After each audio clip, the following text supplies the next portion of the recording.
Muy buenas tardes, bienvenidos a Contracorriente por Rompeviento Televisión por Internet. Este martes 2 de febrero, Día de la Candelaria. Soy Luis Hernández Navarro y hoy está con nosotros Florentino López. Florentino es Nusabi, mixteco, el español es su segunda lengua, es presidente nacional del Frente Popular Revolucionario y en 2006, cuando se dio el movimiento del APO, fungió como su vocero. Florentino, muchas gracias por estar con nosotros en este A Contracorriente. Muchas gracias a ti, Luis Hernández, a todo el equipo de Rompeviento TV y al programa en lo particular. Les agradecemos por este espacio que nos permiten acompañar. Florentino, hace 6 años, el 3 de febrero de 2015, un compañero de ustedes, un joven militante comunista, organizador de jornaleros agrícolas en Morelos, Gustavo Alejandro Salgado, fue desaparecido. Y apareció trágicamente un día después, con señales de tortura, con las manos cercenadas, decapitado. ¿Quién era Gustavo Alejandro Salgado? ¿Por qué esa hazaña en contra de él? Bueno, tú le has dado seguimiento a este tema desde prácticamente en febrero del 2015 que sufrimos esta trágica agresión de Gustavo Alejandro Salgado Delgado. A raíz de ese desafortunado hecho y bastante sangriento contra nuestro compañero Gustavo, pues en realidad Gustavo se ha convertido prácticamente en un personaje, pues ahora para la historia de la lucha de los trabajadores en nuestro país, para la lucha de los pueblos. Si bien Gustavo era conocido antes de eso, se ha reconocido más lamentablemente después de su caída. Gustavo durante casi 13 años de su vida, él tenía 32 años en el momento en que fue asesinado, pero casi la mitad de su vida lo dedicó a la lucha. Estuvo luchando al lado de los jornaleros agrícolas, al lado de los indígenas en la región oriente de Morelos, cuando el movimiento contra la ley del ISSSTE, tú recuerdas que en el 2007 prácticamente Morelos fue en ese momento la vanguardia del movimiento magisterial, que tú también le das mucho seguimiento. Pues Gustavo, sin ser maestro, en la práctica era uno de los combatientes en primera fila en ese movimiento, en lo particular del movimiento magisterial en Morelos.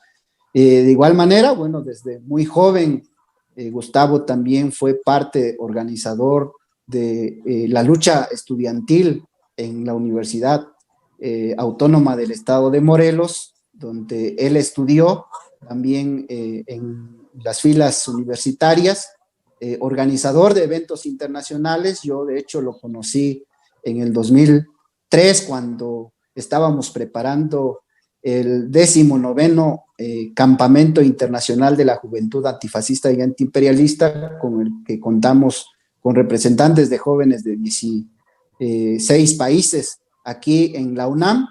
Y bueno, pues hay mucho de qué hablar de Gustavo, nacido un 10 de septiembre del año de 1982, y en esta corta pero bastante fructífera vida de Gustavo, nosotros hoy lo estamos recordando como héroe, como un mártir, pero también en medio de un crimen que hasta este momento nosotros señalamos que no se ha alcanzado justicia, ni en el periodo de Peña Nieto, que señalamos como parte de los responsables de este crimen de Estado, junto con Graco Ramírez, el exgobernador del estado de Morelos, obviamente confabulados con grupos delincuenciales, con el presidente municipal en ese momento, José Manuel Tablas Pimentel, en Ayala, Morelos, y bueno, la delincuencia organizada que desde ese tiempo estaba haciendo de las suyas en esa región. Florentino, Gustavo era un joven proveniente de la clase media. Según lo describen, sabía nadar muy bien, hablaba muy bien inglés, montaba a caballo razonablemente bien. Desde tu punto de vista, tú que lo conociste, ¿qué lo llevó a él a dejar pues esa vida de comodidades y de un futuro seguro para involucrarse en las luchas populares como lo hizo de tiempo completo, hacer de eso el motivo de su vida? Bueno, nosotros podemos atribuir esta decisión de Gustavo en una cuestión fundamental, la sensibilidad que Gustavo mostró respecto a la vida que él veía en el estado de Morelos, que él conoció en el país, y precisamente también su conocimiento, estaba estudiando relaciones internacionales, de su conocimiento de la realidad en el mundo, pero en particular su vinculación con el estudio de las teorías de Marx, de Engels, de Lenin y Stalin, y lo que nosotros denominamos como la conciencia de clase, es decir, un joven que pues muy dinámico, muy sensible a la situación de desigualdad en que se vive en nuestro país, en su estado natal, de miseria que se topa día a día en la calle, en la propia universidad. Me contó que tuvo conocimiento de jóvenes que ni siquiera tenían posibilidad de pagar su carrera, incluso en la universidad pública, la UAM, en el estado de Morelos. Entonces, toda esa situación vinculado a comprender cómo funciona la realidad social a través del materialismo dialéctico, a través del materialismo histórico, y su vinculación permanente con las luchas que estaban en ese momento. Recordemos que entre la juventud recién había pasado en ese momento la huelga de la UNAM, entre muchos otros movimientos. Entonces nosotros en realidad era de mi edad, Gustavo, nos estuvimos muy vinculados con toda esa etapa reciente, digamos, de la lucha de clases en nuestro país, y eso es lo que llevó a Gustavo vincularse con toda esta lucha. Hay un hecho que es relativamente poco conocido, difundido, que es que en el estado de Morelos viven alrededor de 40,000 jornaleros agrícolas, en su mayoría indígenas, que vienen de la montaña de Guerrero, que son expulsados de allí por el crimen organizado, por la pobreza, por los desastres naturales, y que tienen que vivir entre los cañaverales, donde a veces pueden emplearse en condiciones muy precarias. Gustavo se involucró con esa lucha. ¿Cómo fue esto? ¿Cuál es la situación en la que están estos jornaleros?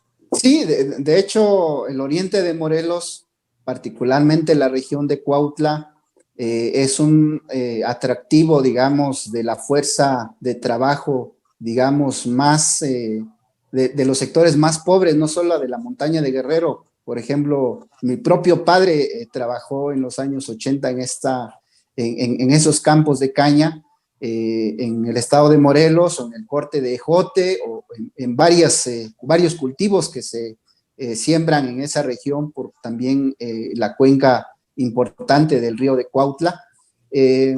Gustavo conoció esa región precisamente a raíz de su vinculación primero con el movimiento magisterial, con el movimiento estudiantil. Conoció familias que vivían en las denominadas galeras. Estas galeras son construcciones, de hecho, que hacía el gobierno a través de la famosa Secretaría de Desarrollo Social, en un programa que se llamaba, y que ahora ya no existe, que era un programa destinado a los migrantes, dependiente de la Secretaría de Desarrollo Social.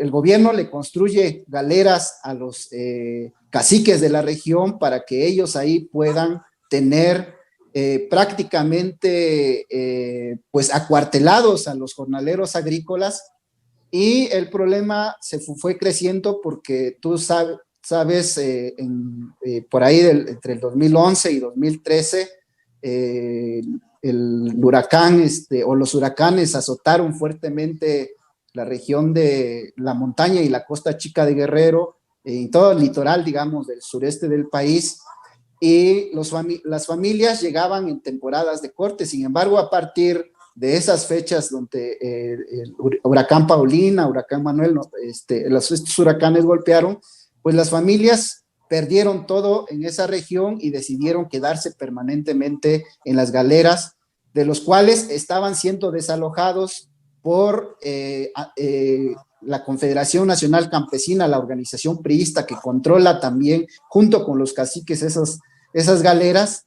Y entonces esos desalojos intervino la policía estatal, y así es como Gustavo se involucra en esta lucha de la pelea por un espacio de vivienda para los jornaleros agrícolas. Allá estamos hablando desde el 2012 al 2013, de manera más fuertemente en el 2014, vinculado con la lucha de los jornaleros agrícolas, y a partir de ahí se fue dando cuenta que no solamente es la vivienda, sino toda la explotación que sufren los jornaleros agrícolas en esa región del oriente y por supuesto en varias partes del país, como es el caso también de San Quintín. Ahí organizan ustedes una toma de unos terrenos abandonados para impulsar un proyecto de vivienda. Gustavo forma parte de este proyecto, de este campamento. ¿Qué tan amplio es? ¿Qué intereses afectaron con esa toma?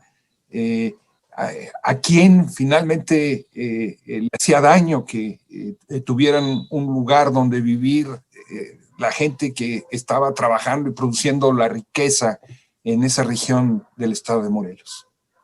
Bueno, digamos, en realidad la incomodidad del gobierno, de los caciques, no es que los jornaleros reclamen un espacio de vivienda, sino en realidad lo central que hizo Gustavo es organizar y concientizar a los jornaleros agrícolas en esa región, pero frente a que nosotros le presentamos al gobierno de Graco Ramírez, le presentamos al gobierno de Peña Nieto esta necesidad que tenían cientos de familias, estamos hablando de 800 familias en ese momento, a fines del 2013 y 2014.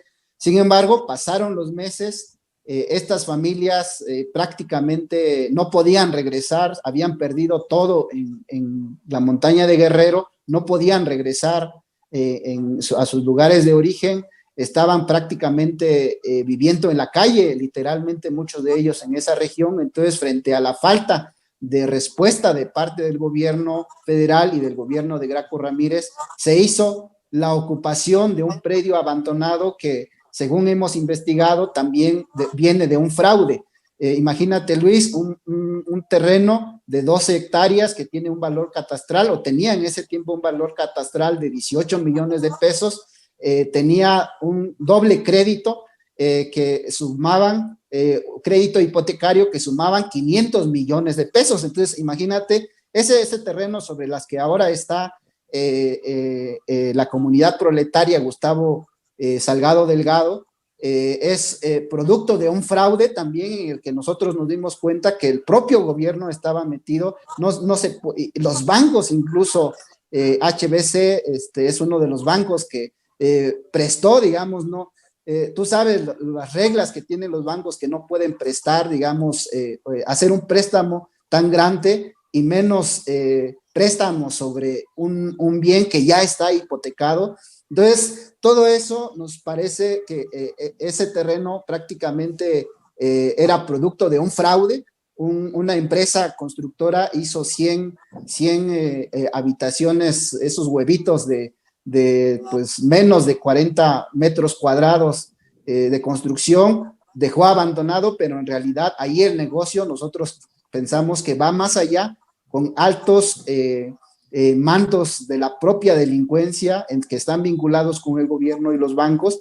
Y cuando nosotros reclamamos ese predio abandonado, pues resulta, hasta este momento, quiero decirte, Luis, cuántos años han pasado, no hay ninguna demanda, digamos, porque saben que abriendo un proceso jurídico se va a descubrir todo el hilo de corrupción que hay, en donde gobierno, banqueros, delincuencia organizada, inmobiliarias están inmersos en esta gran corrupción en una región tan pobre como es esta región de Ayala, Morelos. Florentino, como parte de su compromiso y de su lucha, Gustavo acompañó también las protestas y las movilizaciones en contra del proyecto integral Morelos, de la termoeléctrica de Huesca, del gasoducto. ¿Cómo es que se involucra en este movimiento? Bueno, Gustavo, como he dicho, desde más de lleno a la lucha popular a partir del 2006, desde el 2007 con el movimiento magisterial, que al mismo tiempo el movimiento magisterial también ha estado inmerso en la lucha de los pueblos. En ese tiempo, digamos, empezó a darse con mucha fuerza el tema de la proyección del proyecto integral Morelos. Antes se hablaba, digamos, de obras, digamos, que parecían dispersas en este proceso, la propia autopista contra la que están luchando el pueblo de Tepoztlán, que los está destruyendo, la termoeléctrica, el gasoducto, pero en realidad lo que a partir de este periodo, particularmente de Calderón y de Peña Nieto, es que se observó que había un proyecto integral estructurado, que es el proyecto integral Morelos. Entonces, obviamente, de manera natural, los jornaleros agrícolas y también los campesinos en la región se empezaron a dar cuenta de todas las afectaciones, y Gustavo fue parte de quienes hicieron esa labor de difusión de la verdadera afectación del proyecto integral Morelos, particularmente de la termoeléctrica de Huesca, que prácticamente iba a destruir la región. Estás hablando de 45,000 trabajadores que dependen del agua del río Cuautla para que las siembras de diversos cultivos, principalmente la caña, puedan darse esa región. Pues obviamente no estamos hablando solamente de esos 45,000 jornaleros agrícolas, sino muchas más familias que van a ser afectadas. Y entonces, de hecho, Gustavo fue parte de la instalación del plantón que hace ya muchos años, en el periodo de Peña Nieto, se instaló, digamos, en las afueras o en el punto donde ya iba a conectar el acueducto para llevar el agua del río Cuautla hacia la termoeléctrica. Debes de saber muy bien, Luis, que ese plantón que fue desalojado ahora en el periodo de la 4T, fue instalado ya hace muchos años, y Gustavo era parte, ahí él hacía guardias en ese plantón, junto con, obviamente, todas las organizaciones, el movimiento social que ha estado luchando en contra del proyecto integral Morelos. Y tú hablabas del cacicazgo que hay en el municipio de Ayala, donde fue el asesinado, donde está este campamento, sus vínculos con el crimen organizado y cómo, o presumibles vínculos con el crimen organizado, y cómo han utilizado todos los instrumentos políticos a su alcance.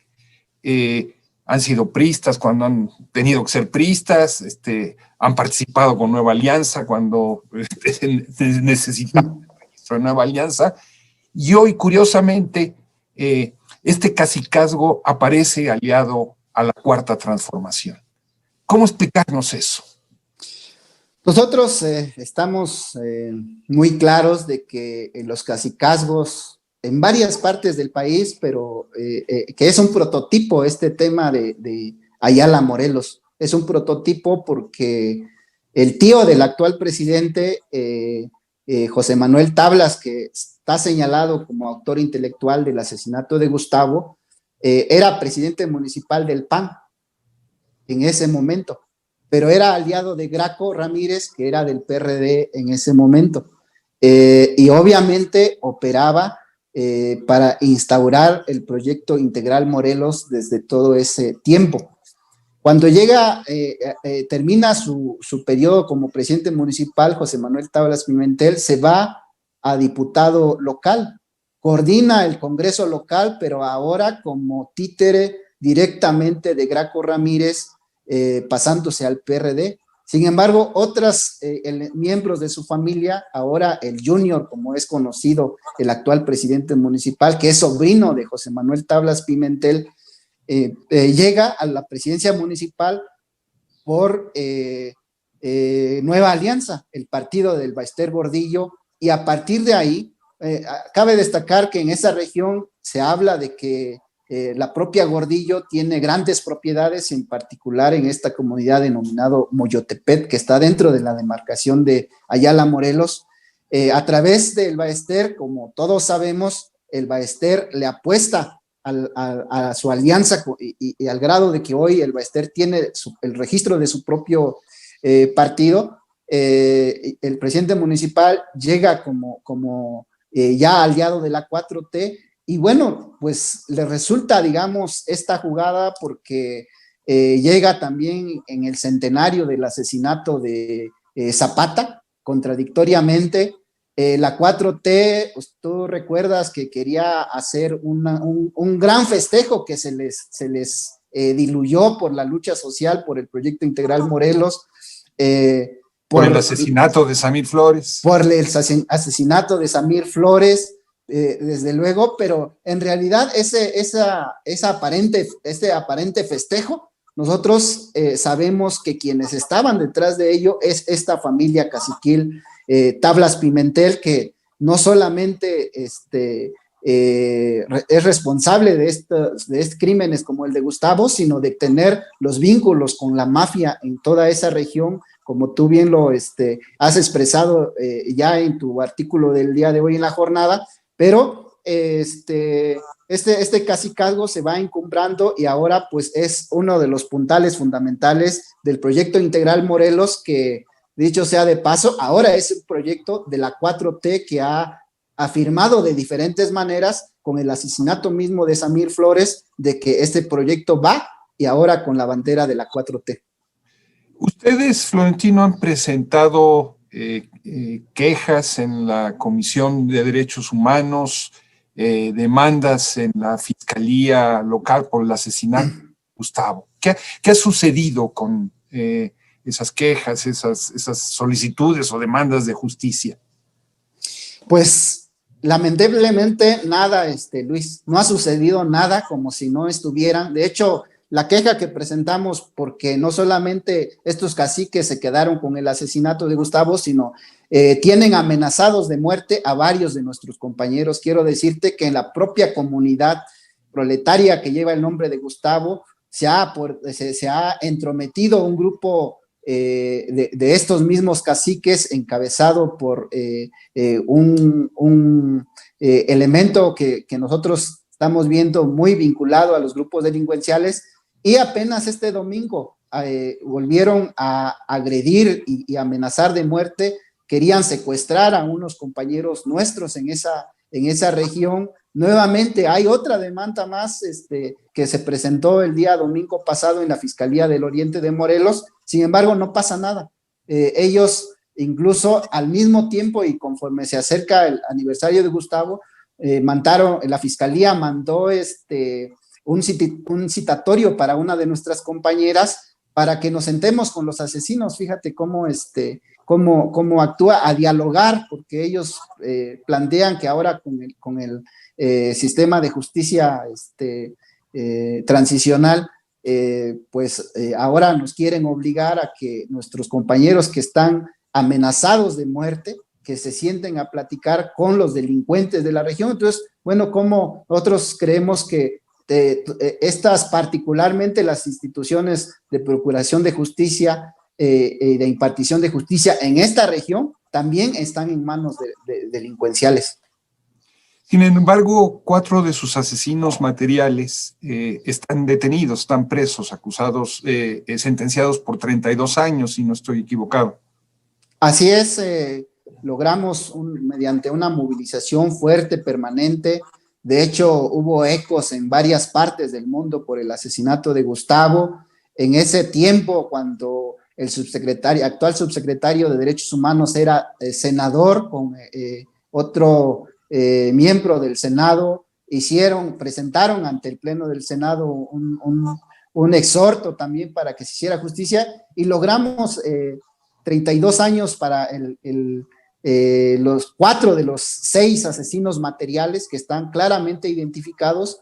5 de ellos fueron detenidos, sin embargo, uno fue liberado casi de inmediato. En ese momento, nosotros creemos que es uno de los, digamos, elementos clave que tenía la conexión entre esta banda delincuencial denominado Los Victorinos con el presidente municipal José Manuel Tablas Pimentel, en ese entonces, allá en Ayala, Morelos.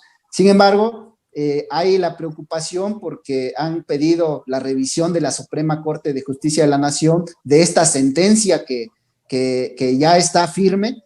Sin embargo, aún así, las gestiones del actual presidente municipal, su vinculación con la 4T, con el propio gobierno del estado de Morelos, nos genera la preocupación porque, por un lado, sigue avanzando las agresiones contra nuestros compañeros por estos mismos delincuentes, mientras que por el otro lado hay una labor sistemática para tratar de liberar a estos asesinos de nuestro compañero Gustavo. Florentino, ¿qué sigue en torno al caso? ¿Hay planteado alguna movilización, denuncias? ¿Cómo hacer que esa justicia que no ha llegado finalmente pueda llegar? Sí, mira, vamos a mantener la movilización de manera permanente. De hecho, cada año en estas fechas o los últimos días de enero, junto con otras organizaciones, hemos realizado movilizaciones en la Ciudad de México. Los 2 años que lleva la 4T de manera puntual, los últimos días de enero hemos estado recordando este tema. Ahora, por el tema de la pandemia, hemos tenido que posponer la movilización. Sin embargo, aquí quiero anunciarte de que ya para los días 15, 16 de este mes, estamos ya en preparativos de una jornada nacional de movilización. Estamos convocando a todos los sindicatos, organizaciones del país a prepararnos, porque evidentemente el crimen de Gustavo, el crimen de Samir Flores, el crimen contra nuestro compañero Tomás Martínez Pinacho, que tú tuviste a su hijo en este mismo programa, aún siguen en la impunidad, aún con todo el discurso que ha tenido esta 4T, pues las situaciones de crímenes contra luchadores sociales no ha parado, y los crímenes que se han cometido incluso en los otros periodos, y menos los que se han cometido en el periodo de la 4T, se les ha